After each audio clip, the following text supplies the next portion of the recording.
Okay, so I'm gonna work a little bit more on my rosary, and we can kind of talk about, I don't know, philosophy and the meaning of life and stuff while I do that. So I'm just gonna take stock of my progress from last time. So this is what we have so far. This is gonna be it's gonna be a big, long rosary, right? You're gonna be able to wear it around your neck, no problem. But we have the prelude, it's a little joiner bead thing, 1 decade, 2, 3, 4. And so I really just have the last decade to complete. And I think I might be able to get that done today. So, and we even have like 4 inches of chain left, which I don't need any more of. So I'm just gonna put that away.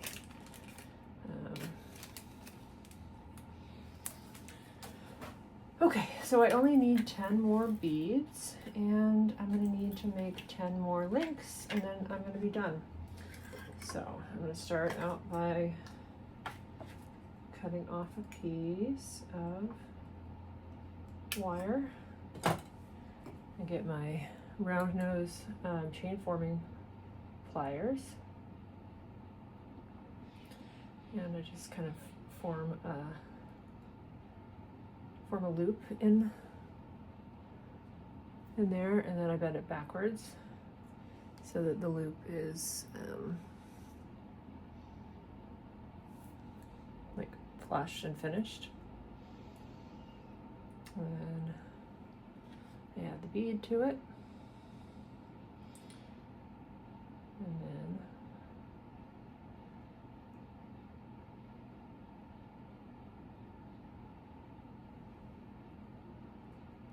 I start forming the loop at the other end of the bead, other end of the wire. I bend it a little backwards a little bit so it forms like a nice hook. And then that is what I'm going to connect to the end of my chain. And then, oh, that is not, that link has been, okay, cool. And then I just close the loop, and I'll like bend back the, so when I close the loop, it's kind of, I don't know if you can see that, but it's, yeah.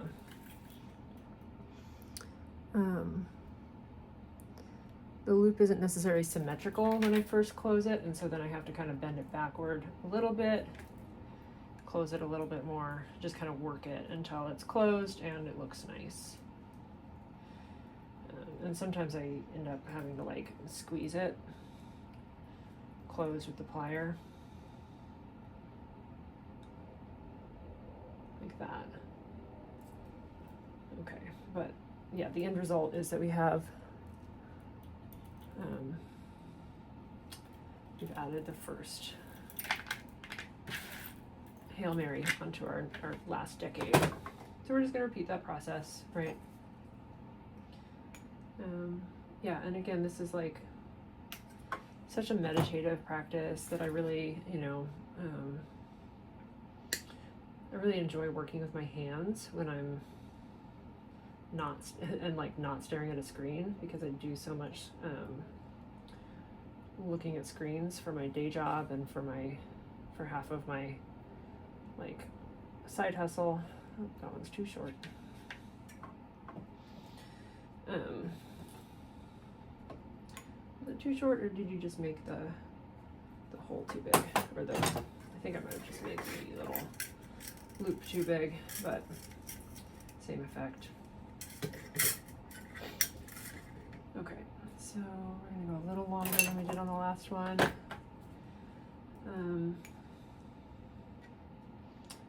Yeah, and like you can kind of see, like I'm obviously the dog is barking, which may mean that my home alone time has come to an end.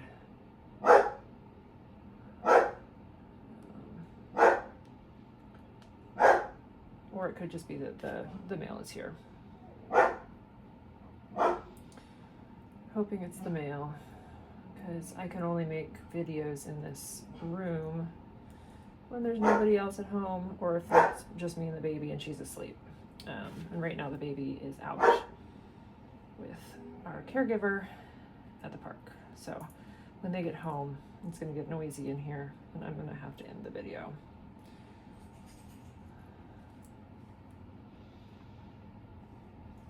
But until then, I didn't hear the front door open, so we're good for now. 2. Yeah, so what did I want to talk about? So this is, I mean, you can kind of see, right, if you're looking at all of my videos right now, that some of my videos I'm writing code, and some of my videos I'm making jewelry, and some of my videos I'm just like talking and teaching about spiritual topics, right? And this is maybe a very obvious reason why I don't jive with the type system in human design, right? Because my type is not a manifesting generator, even though I have all outward appearances of being a manifesting generator, right? I have multiple hobbies. I'm constantly doing new things. I have tons of projects going on at any given time. And people who subscribe to the type system are going to tell me that that's because I'm conditioned to be a manifesting generator, but I'm living in my not self. And I actually let myself believe this for a while. And, to tell you the truth, it made me sad, because I felt like I needed to pick one thing and stick to it. And I don't want to. I like to do multiple things. I like to have multiple hobbies. I like to have multiple projects, and I get more done in 24 hours than a lot of people will get done in a week, and that's just how I am. And I don't have a motorized throat, so I'm not a manifesting generator. But this is why types are, I think, almost even harmful, is because they short circuit our process of really understanding how our energy flows in our body graph. And we outsource our decision making to these things called strategy and authority, instead of actually instead of questioning whether this is actually the right thing for me. We just say, oh, well, my strategy is to respond, and I got a sacral yes from it, and so I should do it. Does that really mean? Well, I guess we could also ask, was it a sacral yes, or was it just a dopamine hit? But that's another story for another day or another topic. But can't we, I don't know, make human design an experiment again, right? That's my thing, is make human design an experiment again, instead of having it be an experiment where the outcome is that you're gonna like the way that we tell you to behave. Just learn about the mechanics of the system and how they affect you and your body graph, and make decisions based on that, right? And I'm working on a system, I've been using it for the last couple months, but it's not quite, I'll share it eventually, on a system that helps you manually track the transits. And so you can really know, on a daily basis, who am I today, right? What am I experiencing? And this is, we're kind of conditioned to believe that this is only important for people whose type is reflector, or so people with no definition. And I don't think that's true at all. I think that everybody is affected by the planetary weather all the time. And so it benefits everybody. Maybe people who have less definition, or people who have more definition on in their chart, might be affected less by it, right? It's our open centers, our undefined centers are where we're more susceptible to planetary conditioning and conditioning from other people. But that doesn't mean that like even our defined centers aren't influenced, right? Because, for example, like my sacral center is connected to my splenic and my root, but it's not connected to my solar plexus or to my G center in my natal chart. But when planetary transits activate those connections, things get different. Things are different for me, right? Oh, there goes the dog again, just having somebody's home.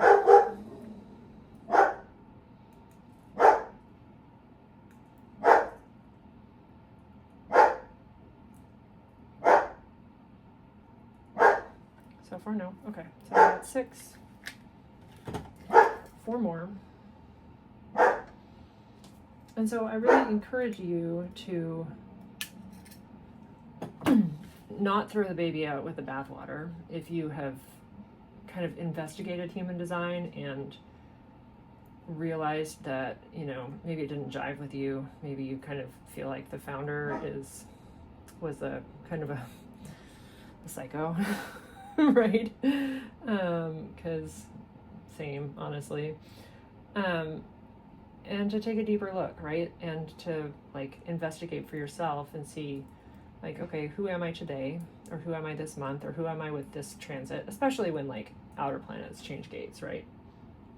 So recently we just had Neptune move into gate 25, and Pluto has moved into gate 41. So those are different than, you know, like the outer planetary gate transits don't happen all that often, and they're very long lasting, right? So Neptune's going to be in gate 25 for a couple of years off and on. So, you know, if you have gate 51, for example, like I do, but you don't have gate 25 in your natal chart, that means you're going to have that heart to G center definition for the next few years, right? And so what does that mean? Like, that gives you a connection between your ego identity and your like more cosmic identity. You're more like your overall, your life plan, your sense of direction. So that's, you know, just a little example of what I mean when I say like learn how the transits affect you, and really like make it about individuation and make it about experimentation again, instead of just blindly accepting like what people say about X transit or X placement on the internet, or X type, or like strategy and authority, which is just like, yeah, I don't know. It was a light bulb moment for me when I realized that not all human design practitioners use type and strategy and authority, and that the reason that they don't is that it was added to the system like 10 years later, 10 years after it was originally introduced. The Rock came back with this concept of like strategy and authority, and then it was just gospel. And the first 10 years, everybody was saying like, here's what we know about it, right? Here's what we found. Like, this is what the voice told me, or like, this is what the voice told Ra. Like, let's look at it. Let's experiment with it. What does this mean for you? How does this fit with your, how does this fit with your experience? And then just 10 years later, he's like, okay, well, here's the results, and this is what everybody should do. Like, did we even consider like the fact that Pluto and Neptune were in long-term gate transits during that period of time? Like, why did we decide that the solar plexus is the most authoritative center, and then the sacral after that? Like, what was that based on? Was that, and does that still hold true, right? And this is like why I kind of hold most human design practitioners with a little bit of skepticism, is like, are you actually encouraging people to experiment? are you actually helping people find their individuality, or are you just putting people into more boxes? Is this just another typology system that says, oh, you're a, you know, you're this type and so you should do this? Like,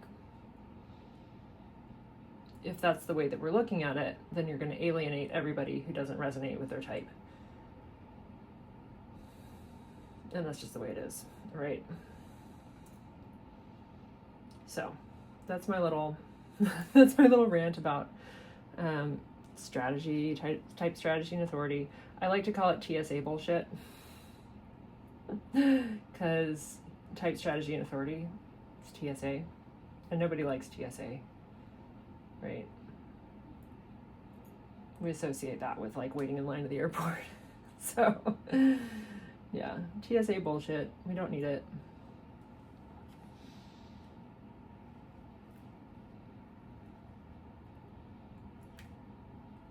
And that is number 10 on my last decade of my rosary. Right? 1, 2, 3, 4, 5, 6, 7, 8, 9, 10. Cool. And so now I'm just going to connect it back to this. I'm going to do that with, I've used like double loops. They're kind of like little tiny keychain rings here. And so I'm going to go fishing in my scrap bin and find, I've got a ring that I was using for ring making practice that didn't come out very well. And so I'm going to just, I'm just going to double this guy up.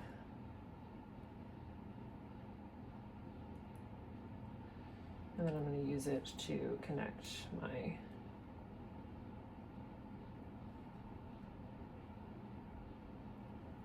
these things in.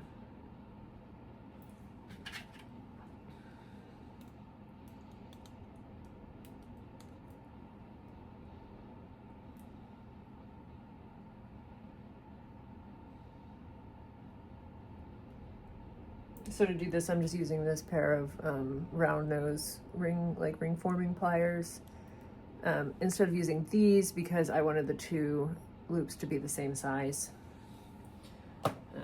And now I've got that roughly, like, it's not perfect. It's a little wonky, but I'm just gonna kind of smush it until it looks good. And then we will connect it.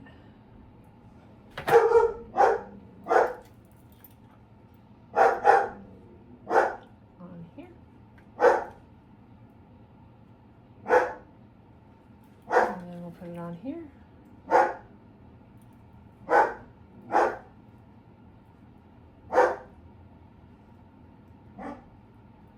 And we're done. Now it's just a little bit of like troubleshooting, right?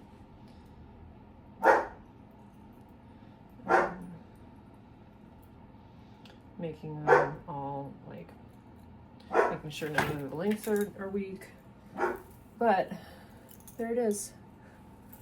Look at that. That's so fun. That's so cool. I made this. Oh man, I'm so happy right now. Oh, I got a haircut. So cool, look at that. This is just the first one, right? This is the first one that I've completed. So, yeah, the next one will be better. Like, let's see. So things that I learned, 4 links is probably more than I needed. I probably could have gotten away with 3 in between, but it feels pretty nice. The chain is more uniform than the chain I made for the last one, which I never completed, right? So if you saw if you did not see my previous video, I have almost a complete rosary here. All of the chain is made using this like very delicate rose gold.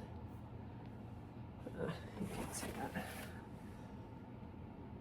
Using this rose gold beads, but then the charm that I had for the center is this ankh the same one that's on here, that I hand carved out of wax and had cast in sterling silver. And the scale of this ankh just didn't fit with this, right? Like, the ankh is just too chunky for this. So I decided to save the chain, and I'll save this other charm as well, and use them later. So now I have this complete rosary, and it's my first attempt. I'm not sure what this, like, this conjunction part should be. It would be nice to do a little like hammer, like punch, use like metal punches to put the ones. I was thinking about having a symbol like the triple moon would be nice to have there. That's what I have, what I tried to carve on this, but it's not, I did it sideways for one thing, and for another thing, this is just a first attempt at making this, and I decided to just cut out a piece, like a circle of silver, and solder on a few rings just to get unblocked and get over the hump. So that's what we have here. And now I've got it, and it comes down almost to my waist. But yeah, that's fun. I did it. Yeah. Let me know if you have any questions about the rosary, or about, you know, human design, or anything like that. And I will see you for the next bench live stream. Love you. Bye.